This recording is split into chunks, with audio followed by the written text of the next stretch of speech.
I say the word hedonism, what do you think of? You keep using the word.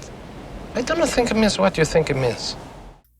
I'm betting you're probably imagining something like a luxurious island with really good food and, fancy drinks and probably a bunch of other young and conventionally attractive people around, right? Probably something like you would see on Too Hot to Handle on a certain streaming service.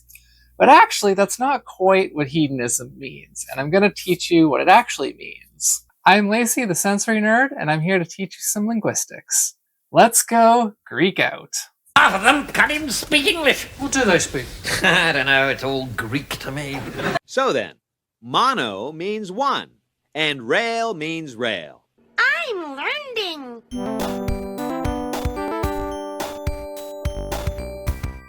The term we're actually looking for when you're thinking of what we think of when we think of hedonism would actually be terpnoism. What the heck is that? Well, you know how in English we have different words to describe subtle differences between similar actions? For example, running versus jogging, or maybe drawing versus doodling. Well, ancient Greek was the same. And so hedon and terpnos are very similar, but there's a subtle distinction between them. Terpnos is a verb that means to satisfy, to satiate, to thoroughly enjoy, or to be refreshed. Hedon is an adjective that means sweet, pleasant, or satisfying to the senses. So hedonism is actually referring to the internal experience, but when we think of hedonism, that lavish environment, that's actually external. The external thing makes you feel the hedonism internally. So to put this in another context, if you're a person who gets relief and satisfaction from weighted blankets, if they help you feel more calm and regulated, because the weighted blanket is the external thing that causes that relaxed feeling or brings it about, that's why it's terpnos. But when you're relaxed, when you're feeling regulated and relieved, that is the hedon. Now, technically, if you just close your eyes and imagine yourself in whatever environment or scenario makes you feel the most sensory relief and peace, you're creating your own internal hedonism. That's what that is. So you could be imagining yourself in an arcade, you could be imagining yourself at the cottage, you could be imagining yourself in outer space.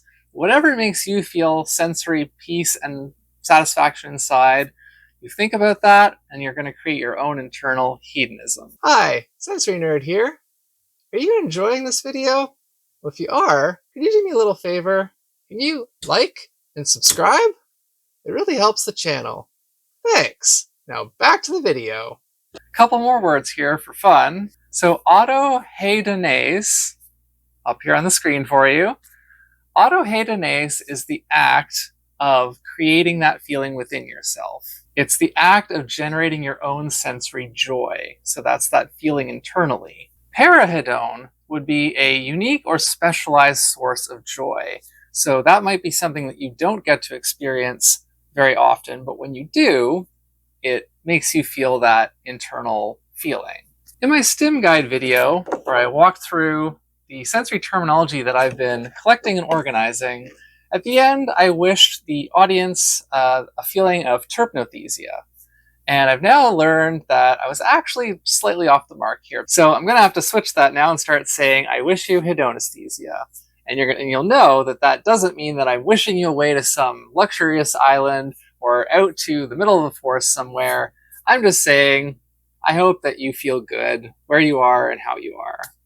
On that note, euphoria is another word that doesn't quite mean what you think it means, but that's for another video. To learn these words and many, many more, stay tuned for future videos of the Let's Go series, but also check out the Sensory STEM Guide at sensorynerd.com. That is the Sensory Terminology Interpretation Manual. And this is me nerding out big time on linguistics and sensory, because that's literally what I do. I'm the sensory nerd. So if you're interested in that, that's where you go to find out more. Join the mailing list, the consensus, and you'll have even more cool and fun learnings and other tidbits in your email. Until next time, remember, it's not nonsense, it's Greek sense. Happy hedonisthesia! What's not Greek, but sounds like Greek? That's a good one, my lord. Look, it's not meant to be a brain teaser, Percy. I'm trying to tell you. understand a blind word they're saying. Well, no wonder, my lord, you never learned Greek, of course.